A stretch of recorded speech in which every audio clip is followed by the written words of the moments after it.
In need of a Windows 10 key for your new PC build?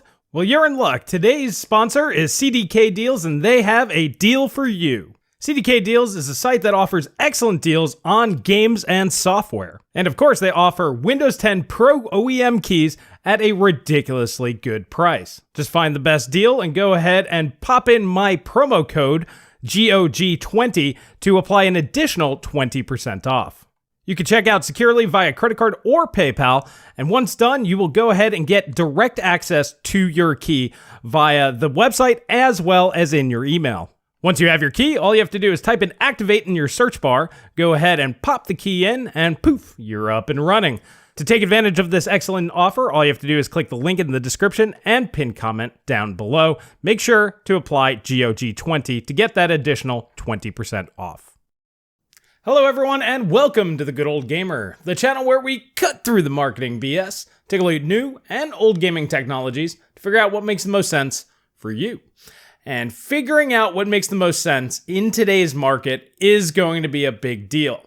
Just today, I got a text message from somebody that I sold a PC to a few months ago asking where his buddy can buy a GPU. And honestly, I didn't have any good answers for him. And like many of you guys out there, the market right now is probably about as bad as it's ever been. Just today, I went online to check the GTX 1650s. I was thinking about doing a low profile, office PC reclamation video. And turns out those are selling at or above $300 for a GTX 1650, which is basically on par with something like a GTX 1070 or 1060 3GB from many years ago. So we're not talking about a very powerful GPU, and things are just going crazy. Now, with everything this out of control, it's very easy to get disheartened with the current market. And things certainly aren't looking good if you keep looking at things from a singular perspective. If you keep thinking only x86, if you keep thinking only CPU, GPU, PC gaming, desktop gaming, if you silo yourself to that small little niche, yeah, there's really nothing for you. However, if you are open to broadening your horizons, looking at newer and more interesting technologies, there's actually quite a lot to be pretty happy about out there here today. And that's what we're going to be talking about today. Today is going to be an upbeat video. Although everything out there in the PC enthusiast space is pretty bad, there are alternative options and other ways to game. And that's really what I want to be talking about with you guys here today. But before we get into it, this one's really important. I know I say this in all these videos, but YouTube is seriously trying to hurt smaller creators. Not even just smaller like me, like smaller like Hardware Unboxed, like sub 1 or sub 5 million subscribers. So even relatively large channels are really starting to feel the sting. So if you guys like content like this, make sure you smash that like button. Make sure you subscribe, hit that little bell thing, and comment in the comment section. Now I'm gonna go one step further in this video and ask you guys to share. If you have a Twitter account or a Facebook account, make sure you start sharing videos like these if you enjoy them, because it's really going to be the only way to grow channels like this anymore if YouTube continues doing what they have been over the past few weeks. And I really want to thank all of you guys. You are a great community, and thank you all for your support. All right, so the first thing that I want to talk about is actually not something super new. The Low Spec Gamer did a video on the brand new GPD Win 3 that just came out, I guess. I think it's like in pre-production, so they're in the process of coming out. And to me, this is a very exciting product. To me, it's like finally somebody is making an x86 competitor to the Nintendo Switch. Why is it taking some small, minute Chinese company to do this? I don't know, but they have. And unlike the previous GPD wins, I don't know if you guys have ever seen any of these, where they use kind of like old technologies and just kind of out-of-date stuff, this GPD Win 3 is actually using up-to-date Tiger Lake CPU APUs in their systems. They're also using the LPDDR4X. Took me a second because there's so much there. At 4266, so the fastest possible memory in this particular configuration. So these are pretty powerful little gaming machines, and realistically, this is the best Switch competitor that we've seen. If you guys remember, Alienware and Dell were kind of toying with the idea, but they were thinking maybe, some sort of discrete graphics or something like that. That's never going to work. Even the APUs still pull too much power, and that's something compared to like a Nintendo Switch or any other ARM device.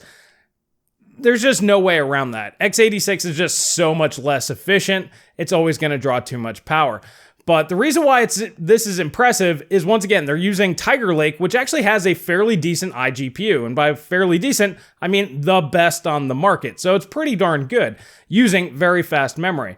Now, this isn't going to be running modern AAA titles at, 4K or anything like that. However, this is a mobile device that's designed for 720p gaming on the go, much like the Switch, and it can run modern AAA games at 720p with medium to low settings, depending on what frame rate you want.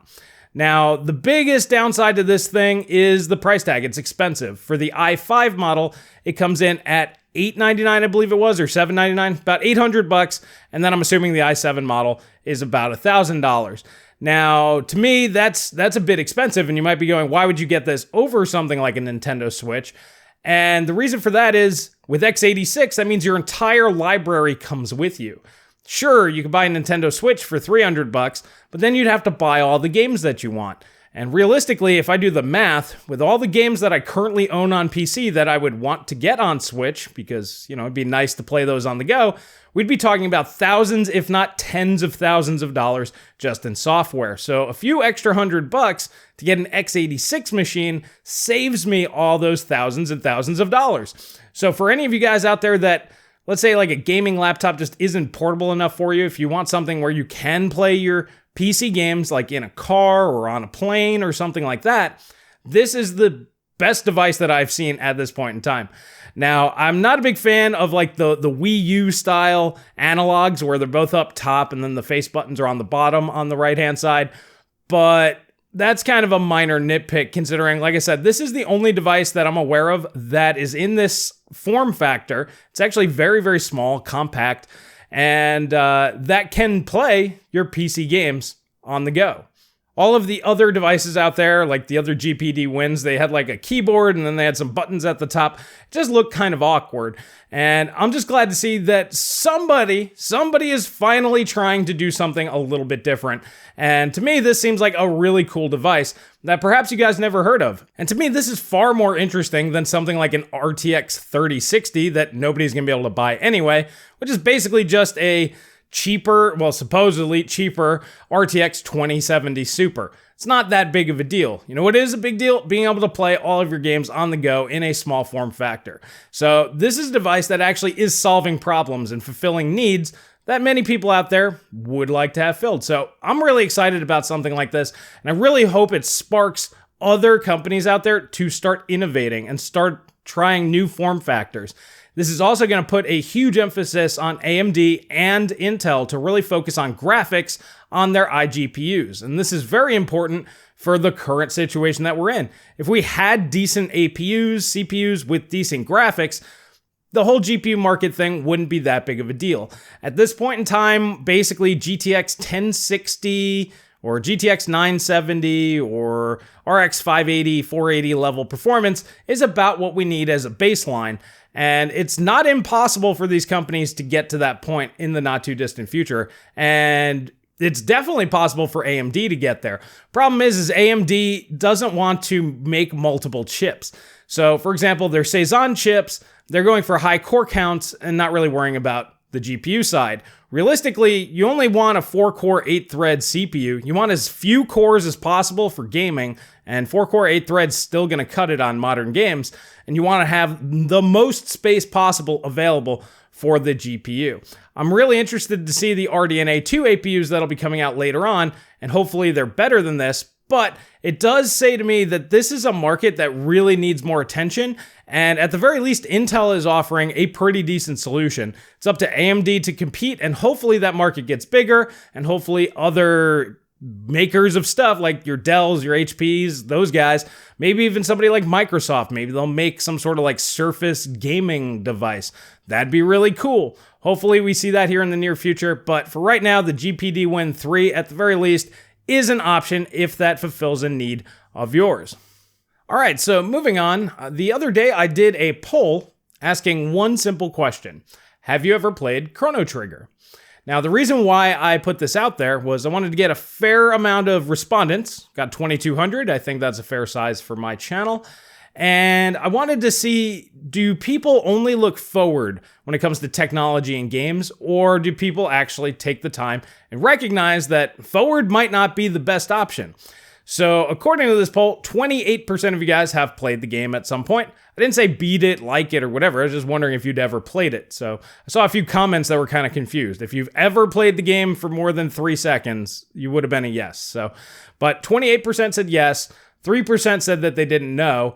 And then the other 66% never heard of it or have no idea of what this game is. Now, this is arguably one of the greatest games of all time, and this is an argument people have made pretty much forever, since 1995 when the game came out. Short version is they streamlined a lot of their JRPG mechanics, made it a lot more fun, great music, great storyline, and it was just a very concise and consistent game. There's not a lot of fluff in it, and it's a lot of fun and easy to play. So easily one of the best games ever, but the majority of you guys have never played that. Instead, you guys are worried about getting something like a RX 6800 XT or an RTX 3080 or more or whatever. The good news here is you don't need all of that stuff. You really don't. You just need to take a step back and actually play the best games of all time. What I find funny is you can't even gauge today's games. Like if you're out there playing Cyberpunk and you're like, this is the best game ever, but you never played Chrono Trigger, you have no basis to even gauge how good something like Cyberpunk actually is, because you don't know what some of the best games of all time are. So going back in time, and we've mentioned this before, going through your backlog, but find like the top 10 best games ever lists or top 100 lists from creators that you enjoy and start playing those. Most of those games will literally run on your cell phone. And the ones that don't, you don't need big hardware for them. So as long as you have any GPU from like the past 4 years, you could probably play like 99.9% of the best games ever produced. The other option is, let's say there's games on a console that you never played before. Perhaps you never played any PS3 or PS4 exclusive games. A lot of people go on and on and on about these games. Our PCS3 really isn't good enough to be running games on PC. I'm going to be honest with you, it's just not there yet. Maybe 5 or 10 years from now, you could play a game start to finish and it would be a good experience. Right now, I wouldn't recommend it. Instead, you can go out and just spend $100. Go get you a PS3. The games are like $1 to $5 a piece. Go pick up all the exclusives that you never played before. PS4s are going to be dropping in price here real soon because everybody's upgrading to the PS5, and they've already shipped 4.5 million PS5 units, which means there's likely 4.5 million PS4s that need to get sold off into the ether. So 100, maybe $120 for a PS4. There you go. And then just pick up all the exclusives for $5 or $10, and you can go that route as well. So there's a lot of options out there, most of which are behind you. Now, I know a lot of you guys are like, well, stuff in the future, these are all going to be great. Trust me, until you've played the best games of the past, you don't know what's good in the future, straight up. The biggest thing that I hear a lot of times, well, the graphics. Well, number one, graphics don't make a game. I mean, if you look at a game like Rise, Son of Rome, this great graphics came out with the Xbox One. Amazing looking, but it's just a crap game. The gameplay is no fun. So that's the reason why the game didn't do well. So graphics really aren't that important. Now, I can understand maybe like that Xbox PS2 era where graphic and PS1 era, I guess, too. Early 3D graphics, I can kind of understand. You know, it's like, hey, you know, Final Fantasy VII. Hey, here's Cloud. He's a triangle and a box. And that's all he was. That I can understand. But 2D sprite games, they still hold up well today. I mean, a lot of indie games try to emulate this look. Even now, it still looks good and clean. Now, for me, I don't mind the early 3D stuff, but that's kind of a to each their own type of a thing. So like I said, that's good news. I'd recommend going back, play those until the market kind of figures itself out. Realistically, at this point, I'd say you're going to have to give it at least a year or two. So multiple years, probably 1 or 2 GPU generations will come out in that time frame. It's just not going to be worth it. Not with the world economies and everything that's going on. Nobody knows how this is all going to shake out at this point in time. We've gone through mining booms before, but the world economy has never been in such a condition. So there's really no way to predict how long this is going to last and how bad it's going to get. So my suggestion there is go back in time. Same thing with movies, by the way. New movies are just awful. Your best bet is to just go back in time and go watch some of the best movies ever made, because there's better movies this way than there are this way. And I would argue the same thing goes with gaming. There's better games back here than there are this way. I literally can't think of a single 2021 game that's even remotely interesting. I don't have one. I couldn't name one game that's coming out this year because there's nothing of relevance as far as I know at this point in time. Maybe we'll get a few surprises. There's always one or two great games that happen to show up, but usually you don't know they're great until after they've come out at this point in time. Instead of going like, oh, I know this is going to be good. Like Gears of War, that's a good one. I knew that game was going to be huge and fun as soon as it was announced, just because it was a type of game that we just never really had in a setting and an atmosphere that we never really experienced before. Nowadays, we've kind of done and seen just about everything when it comes to gaming. And once again, this goes back to my poll here, but if you haven't experienced these things before, these might be new and fun for you at this point in time, but you could spend a lot less money if you go and play the better version of the games that have already come out. So that's my suggestion on that front. And then to wrap this up real quick, there are a million different ways to game. You can game on a Raspberry Pi, and you can get hundreds, if not thousands, if not hundreds of thousands of hours of fun out of such a tiny little device. You can game on your current PC, and like I said, if you missed some games over the years, go back in time, go play them. They're still great. There's hundreds, if not thousands, if not hundreds of thousands of hours of great gameplay back here. And let's say you have been gaming as long as I have, since the mid-'80s. You've pretty much played everything as it all came out, and maybe you don't like rehashing things. You need new experiences. Well, I hate to break it to you, but you're going to be the guy that if you simply can't do that, if you can't go back in time and play older games or play what you have, you're going to have to just pony up, spend the $1,000 on the 3080. Or I know a lot of you guys are getting into VR. See, a lot of people my age, they have a lot of disposable income. These are the people that are like, well, I want to try something new. I don't want to play something old. For those guys, yeah, if that's who you are, just shell out the money. Stop beating yourself up for spending, $1,500 on an RTX 3080. Just do it. Just get whatever you want if you have the disposable income. Because, well, honestly, there's nothing else to be done. But for the vast majority of people, like that poll has shown, most of you guys haven't played Chrono Trigger. Easily one of the best games of all time. Was it Legend of Zelda Ocarina of Time? Go back and play that. That might be a little bit difficult because the graphics weren't the best. And it only runs at 20 FPS, and that's a bit annoying. But still, it's one of the best games of all time. Check that out. The original Deus Ex. Go check that out. It's one of the best games ever. The Elder Scrolls 3 Morrowind. Easily the best Elder Scrolls game. Nobody's really going to argue with that. Skyrim is nothing compared to Morrowind. Morrowind's simply better overall, but it's much harder to understand. The mechanics are much more difficult. But once you do, it's overall a much better game. So there are tons and tons and tons and tons of games for you guys out there. And that's the good news. Most of them are cheap. Most of them are free at this point. Hell, you can just download emulators and play most of them.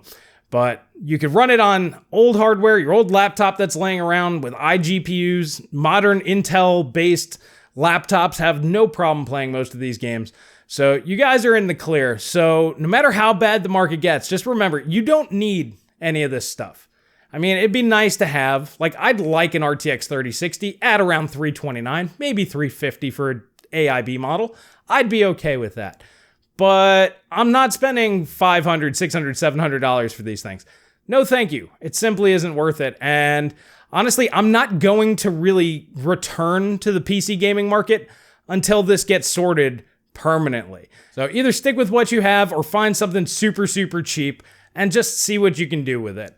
And like I said, most of these games you could run on literally anything. So even if you had an old Haswell-based system with some cheapo Kepler-based GPU, you're probably still going to be fine. So, alrighty guys, those are just my thoughts. I'm interested to hear what you guys think down in the comment section below. Where are you guys at with this whole situation? For me, it's pretty clear.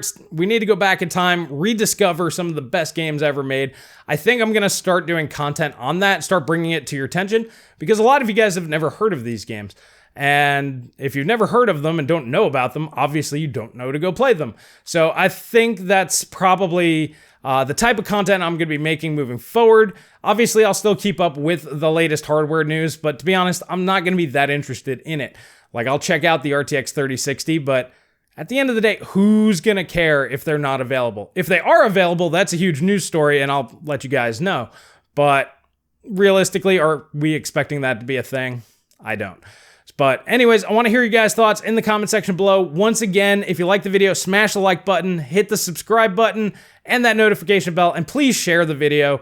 It's really the only way this channel's ever really going to make it in this current environment. Hopefully YouTube fixes itself, but assuming that they're going to continue down this path, you guys are the only way forward, and I really want to thank you all for your support. And that's really all I have for you guys here today, and I will catch you guys in the next video.